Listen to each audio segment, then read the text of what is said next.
Stroke patient की physiotherapy and rehabilitation series में आपको वेलकम करते हैं। देखिए, स्टार्ट में हमने मसल्स का जो पैटर्न बन जाता है अकड़ाव का, उसे कम करना होता है। जब वो अकड़ाव से कम हो जाते हैं उसके बाद हम जो है वो उनकी एक्टिविटीज़ बढ़ा देते हैं। देखिए, हमने स्टार्ट करना होता है सिंपल मूवमेंट्स के साथ, जिसमें आप देख रहे थे कि हमने इनको पहले बिल्कुल सिंपल मूवमेंट्स करवानी स्टार्ट की। जैसे जैसे वो मूवमेंट्स इनकी बेहतर हुई हमने उसको कॉम्प्लेक्स करना स्टार्ट कर दिया। देखिए, जब आपकी एबिलिटीज़ बेहतर हो जाती हैं तो आपके ऊपर फिर हम बर्डन डालेंगे। अब इनका क्या था कि इनको हमने स्टार्ट में जो है वो आपने सारी सीरीज़ में देखा है कि डिफरेंट एक्सरसाइजेस करवाई, जो कि इनकी बिल्कुल सिंपल टाइप ऑफ एक्सरसाइजेस थी, जिसमें हम इनकी बिल्कुल सिंपल मूवमेंट्स करवा रहे थे। लेकिन अब जो है ये इनकी एबिलिटीज़ अब इम्प्रूव हुई हैं, तो हमने जो है वो प्रोग्रेशन इनकी बढ़ा दी है। अब हम इनको चैलेंजिंग एक्टिविटीज़ करवा रहे हैं। उन चैलेंजिंग एक्टिविटीज़ में हम डिफरेंट काइंड ऑफ एक्टिविटीज़ इनको करवा रहे हैं, क्योंकि इसके अंदर हमने इनकी अब कलाई की मूवमेंट बेहतर हुई है। अब कलाई की मूवमेंट जब बेहतर हुई है तो हमने उसके ऊपर मज़ीद मतलब कि देख लें कि टफ़ टाइम देना है इनको, तो उसके लिए हमने जो है वो इनकी एक्टिविटीज़ को कॉम्प्लेक्स कर दिया है। अब कॉम्प्लेक्स एक्टिविटीज़ में देखें कि ये जो एक्टिविटी ये कर रहे हैं, इसके अंदर बेसिकली इनकी कलाई की, इनके हाथ की और कंधे की कंप्लीट मूवमेंट होगी, क्योंकि जब आप वहाँ से शुरू करेंगे और इसको लगाएंगे तो आपकी पूरी बाजू, पूरी कलाई जो अंदर की तरफ मुड़ी हुई है वो बाहर की तरफ खुलेगी।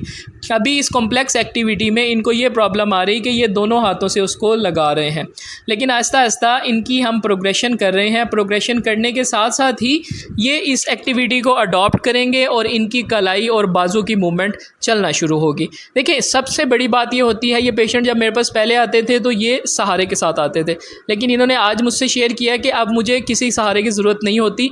मैं रात को भी वॉशरूम खुद से चला जाता हूँ और दिन में भी मैं अपनी एक्टिविटीज़ और ट्रीटमेंट के लिए खुद ही पैदल चल कर आ सकता हूँ।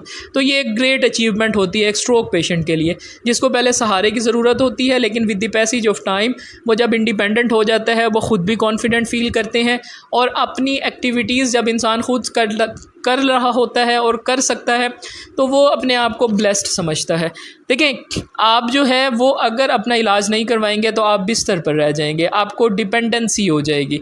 तो इसलिए मेरा ज़्यादातर गोल और मेरा ज़ोर यही होता है कि आप अगर स्ट्रोक पेशेंट हैं तो आप अपने इलाके में करीबी फ़िज़ियोथेरेपिस्ट के पास लाजमी जाएँ, वहाँ से जाकर आप अपनी प्रॉपर फ़िज़ियोथेरेपी करवाएँ। देखिए, फालिज के बाद आपके अंदर जो माजूरी आती है वो फ़िज़ियोथेरेपी एक्सरसाइजेज़ और डिफरेंट टेक्निक से ही ठीक होती है। तो अगर आप उसका इलाज पर वक्त करवा लेंगे तो आप जल्दी बेहतर हो जाएंगे। अब आप देखिए कि हमने जो है वो इनको डिफरेंट एक्टिविटीज़ पे लगाया है। इसमें क्या है कि हमने इनको लर्न करना सिखाया है कि आप जो है वो किस तरह से चीज़ों को पकड़ेंगे और किस तरह से घुमाएंगे और किस तरह अपने ख़ुद के भी काम करेंगे। तो उसके लिए हमें ये डिफरेंट पैटर्न के साथ एक्सरसाइजेस करवानी पड़ती हैं। बेसिकली इसमें क्या है कि आप एवरीडे एक्टिविटीज़ जैसे आपकी होती हैं वो भी सीखेंगे और आप उसके अंदर अपने ब्रेन के ऊपर थोड़ा सा ज़ोर डाल रहे हैं। बेसिकली जब हम अपने ब्रेन पर ज़ोर डालते हैं तो हमारा जो ब्रेन है वो इस हिस्से को परसीव करके उसको बेहतर करना स्टार्ट करता है। जब देखें कि जब हम ये एक्सरसाइजेस करवा रहे हैं तो इनका ब्रेन इसको फील कर रहा है और उसके बाद क्या है कि वो रिवायर कर रहा है, यानी कि जैसे एक वायरिंग टूट जाती है, मतलब कि ये वायरिंग खड़ी हुई है लेकिन वायरिंग के अंदर सिग्नल नहीं है। मीन कि आपने जो इलेक्ट्रिकल करंट है आपके दिमाग से बाजू में आ रहा है वो पूरा हिस्सा तो खड़ा है, लाइक उसका रास्ता है, लेकिन उसके अंदर जो करंट है वो नहीं है। तो उसको बेहतर करने के लिए हम पहले तो स्टिमुलेशन देते हैं, मसल स्टिमुलेशन, उसके बाद ये एक्टिविटीज़ करवाते हैं ताकि यहाँ से स्टिमुलस जाए आपके दिमाग में। उससे क्या होगा कि आपका दिमाग जो है वो रिवायर करने की कोशिश करेगा। जब वो रिवायर करने की कोशिश करेगा तब आपका न्यूरोप्लास्टिसिटी, यानी कि आपका दिमाग यहाँ पर न्यूरॉन्स भेजना शुरू करेगा। न्यूरॉन्स वो होते हैं जो आपकी इम्पल्सेस या सिग्नल लेकर आ रहे होते हैं। बेसिकली यही चीज़ हमने इनकी करवानी होती है, क्योंकि जो पैरालाइज मसल्स हैं उसको हमने इंगेज करना होता है डिफरेंट एक्टिविटीज़ में। जब वो इंगेज होंगे तभी नर्वस सिस्टम उनको फील करेगा और वो इफ़ेक्टिवनेस के साथ बेहतर होंगे, क्योंकि रिकवरी जो है वो हमेशा ब्रेन के थ्रू ही होगी। तो अब हमने इनके साथ क्या करना है कि हमने इनको डिफरेंट एक्टिविटीज़ में डालकर थोड़ी सी मुश्किल, थोड़ी सी आसान, इनके ब्रेन का एक पैटर्न बनाना है। जैसे जैसे वो पैटर्न बनेगा, आप देखें कि ये पहले जो है वो थोड़ा सा डिफ़िकल्टी से कर रहे थे, अब ये कोशिश कर रहे हैं कि इसको मैं एक्यूरेसी से करूं। यही चीज़ हमने डेवलप करवानी होती है कि स्टार्ट में हम एक चीज़ देखें, अगर हम ये इनके ब्रेन पे जोर नहीं डालेंगे, अब ये सोच रहे हैं कि यार मैंने इसके ऊपर लगाना है, इसके ऊपर लगाना है, तो इसको लगाने से ही उनका दिमाग याद करेगा, उनका दिमाग प्रेशर लेगा और उनका दिमाग बेहतरी की तरफ जाएगा। सो मेरी आपसे हम्बल रिक्वेस्ट है कि आप अपनी प्रॉपर फिज़ियोथेरेपी करवाया करें। लेकिन माजूरी जो है वो इंसान को बहुत ज़्यादा डिस्टर्ब करती है। तो मैं कोशिश यही होती है कि मैं स्ट्रोक पेशेंट्स के लिए मैक्सिमम वीडियोस बनाऊं।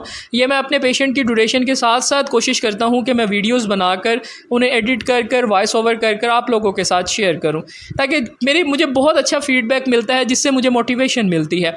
क्योंकि मैंने ऐसी ऐसी जगहों से मैसेजेस रिसीव किए हैं जहाँ से लोग कहते हैं कि हमने आपकी वीडियोस देखकर, और बहुत से लोग जो इतनी दूर से नहीं आ सकते ट्रीटमेंट के लिए, वो घर पर ये वीडियोस देखकर अपनी एक्सरसाइजेस कर रहे हैं और उनको इससे बहुत फ़ायदा हो रहा है। और ये एक किस्म का सदका जारिया है।